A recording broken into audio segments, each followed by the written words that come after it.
3월 10일 수요일 말씀 동무 시작하겠습니다. 요한복음 11장 28절부터 44절까지 말씀입니다. 최소한의 요구 제목입니다. 나사로 이야기가 지금 계속되고 있습니다. 예수님께서 이제 마리아와 마르다에게 오셨다가 이제는 무덤으로 가셨습니다. 나사로의 무덤 앞에 갔는데 유대인들이 눈물을 흘리고 울고 있습니다.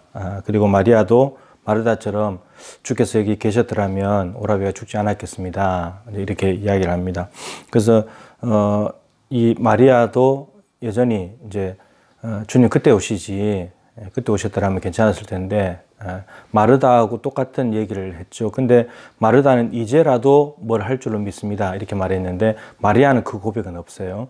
그건 없고 유대인들도 눈물을 흘리기도 하고 또 이렇게 말하죠. 맹인의 눈을 뜨게 한 이 사람이 그 사람은 죽지 않게 할 수 없었더냐. 똑같은 거죠. 맹인의 눈을 뜨게 했다는 말은 9장에 나왔던 날 때부터 소경된 사람인데 이 사건을 알고 있는 거죠. 예수라는 분이 눈을 뜨게 했다. 근데 정말 유대교도 하지 못했던 어마어마한 일을 행했는데 이 사람은 죽지 않게 할 수 없었느냐. 이겁니다. 그것도 똑같은 이야기죠. 여러분 이게 다 뭐냐면 이게 뿌리가 뭐냐면 불신앙입니다. 불신앙. 예. 제가 이 나사로 이야기를 하면서 중요한 것이 무엇이냐면 나사로가 죽었다가 살아나는 이 사건보다도 이것이 배경이 되지만 핵심은 두 가지라 그랬죠. 예수님이 부활이고 생명이다. 그 예수님이 부활이고 생명이 아니면 나사로가 부활 못하기 때문에 나사로가 부활하는 사건이 이루어지려면 예수님이 먼저 부활이고 생명이라야지만 나사로가 부활하고 살아나게 되는 거죠. 예수님이 자기가 부활이고 생명이 아닌데 남을 부활시킬 수는 없잖아요. 그래서 부활의 생명이라는 것이 너무 중요하고 또 그 다음에 예수님이 일한 것에 대해서 우리에게 요구하시는 것이 최소한의 요구가 뭐냐면 믿음입니다. 믿음. 이것을 믿냐는 거예요. 예수님이 부활이고 생명이라는 것을 정말 믿냐라고 지금 물으시는 겁니다. 그러니까 이것을 믿어야지 나사로의 부활 사건도 일어나는 거예요. 예, 그것을 지금 이야기합니다. 그래서 오늘 본문에서는 믿음에 대한 이야기들이 많이 나옵니다. 어제도 나왔었지만, 근데 마르다가 이제라도 주님 예수님께서 하나님께 뭘 구하면 하나님이 행하실 줄로 믿습니다. 이렇게 말했잖아요. 근데 오늘 말씀에 뭐라 그러냐면 나사로 무덤에 갔는데 이렇게 말하죠. 사람들이 막 이제 울고 막 그러게 있으니까 마리아가 주여 죽은 지가 나흘이 되었음에 벌써 냄새가 납니다. 마르다가 이렇게 말했습니다. 그러니까 이제라도 주님께서 하나님께 뭘 구하면 하나님이 행하실 것입니다. 그 믿음이 있었는데 근데 와가지고는 무덤에 있은 지가 나흘이 돼서 벌써 냄새가 납니다. 부패가 진행이 됐고 이제 인간으로서는 소생 불가능한 그런 상황입니다. 이렇게 또 말한다는 거죠. 그러니까 앞에서는 정말 믿음의 고백을 해놓고는 뒤에 와서는 이제 믿음이 또 흔들리고 있는 거예요. 근데 이 믿음이 교정돼야 됩니다. 이것도 똑같은 거죠. 불신앙이에요. 이제 앞에 말했던 이제라도 뭘 하실 줄 믿습니다. 라는 이 고백은 그냥 지식적인 믿음일 수 있고 입술만의 고백일 수 있죠. 근데 예수님께서 이 말을 받으셔가지고 이렇게 말했죠. 내 말이 네가 믿으면 하나님의 영광을 보리라 하지 아니하였느냐. 예, 믿으면 하나님의 영광을 보게 된다. 그러니까 믿고 보는 거죠.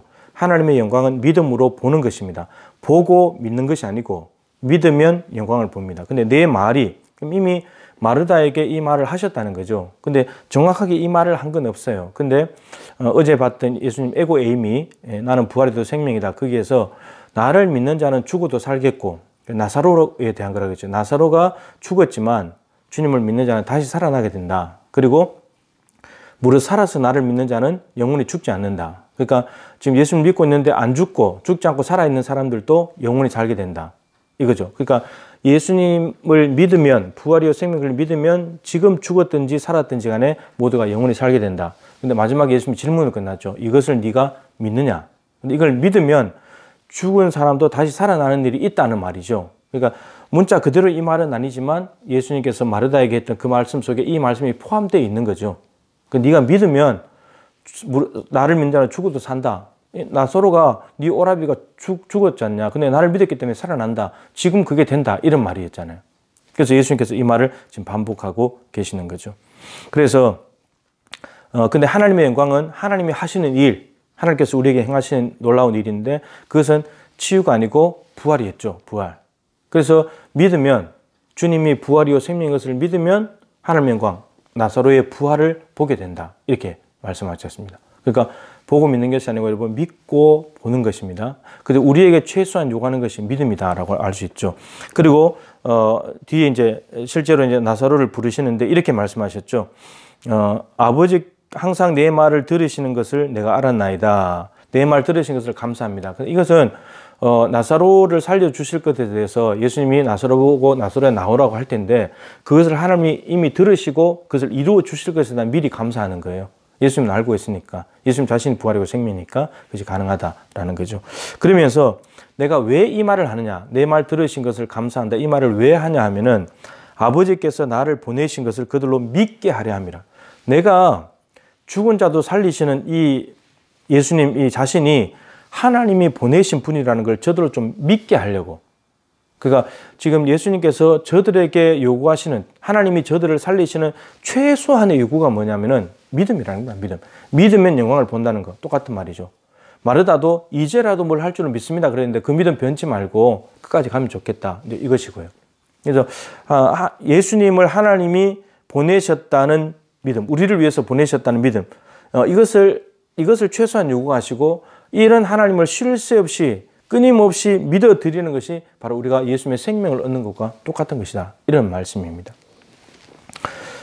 그래서 오늘 예수님께서 믿음의 영광을 본다. 믿게 하려 합니다. 내가 하나님께로부터 하는 걸 너희들 좀 믿으면 좋겠다. 이렇게 말씀하셨습니다. 여러분, 예수님이 하나님으로부터 오신 분인 걸 믿습니까?